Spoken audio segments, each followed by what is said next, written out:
processed. Do you think 10 days is a reasonable enough time in the event of a disaster like this blowout or something like Katrina? Well, the waivers that were requested were standby waivers in the event we had to move these vessels due to heavy weather, so there wasn't an extremis or urgency situation attached to that. I have been involved in other environmental responses in my career where we needed timely waivers and received them as part of an environmental response, sir. Great.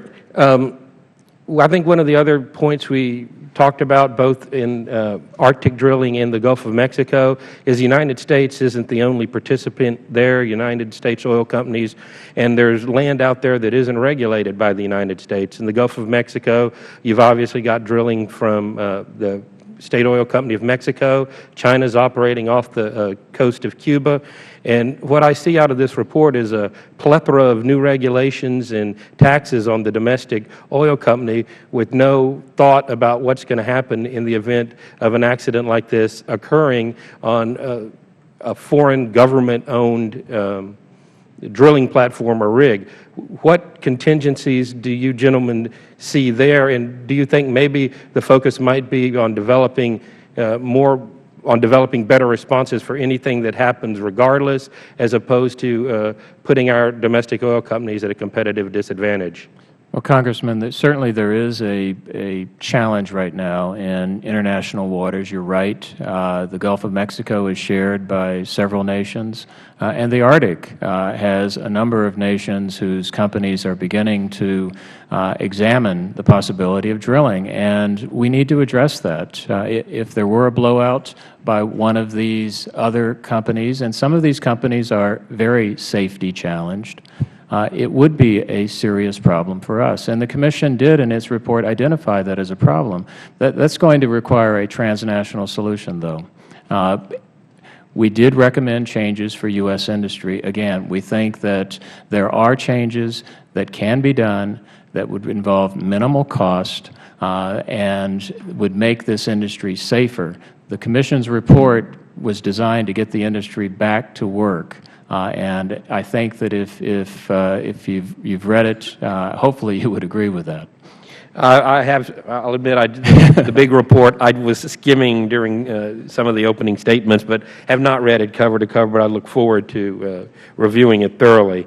There was also a comment regarding fully restoring the Gulf, and I would be interested to know how that's defined. As you know, oil in the Gulf of Mexico is not strictly a result of man-made operations. Obviously, we've got a huge point source over a short period of time, but I mean, fossil evidence back from arts and crafts of the Karankawa Indians indicate there is an ecosystem in place to take care of that. What do we define as fully restoring the Gulf, and what do we leave to Mother Nature to restore? Sure. First of all, let me just, if I can, just amend Terry's comment, but also reflects to Mr. Young's point about Arctic development, oil and gas development taking place in many Arctic nations. We have some specific recommendations, specifically for the Arctic, but also internationally, that it is in the U.S.'s interest to work with with the international industry, but also the other nations, to develop common standards, both in terms of safety as well as response. And in the Arctic, I want to point you to the last part of Admiral Allen's written testimony, which he says a really key part of that is the ratification of the law of the sea, the U.S. ratification of the law of the sea, which is greatly supported by the industry, by the military, and really, we really need to do it in order to have a level playing field in dealing with these international issues. So specifically with respect to restoring the ecosystems, I think we recognize that you can't fully restore the evolving, changing Gulf of Mexico to the way it was at a certain time. What we are interested in, what we are recommending, is that the environment be restored to the point where it recovers a certain resilience, so that rather than in the current state of dysfunction, it's able to function. So if you have future oil spills, it's in much better capacity to withstand those impacts.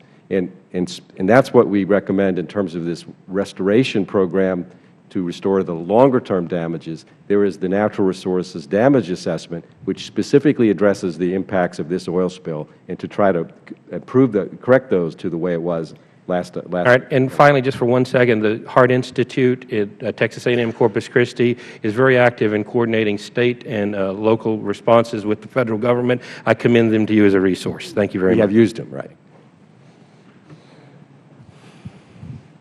Thank you. Okay.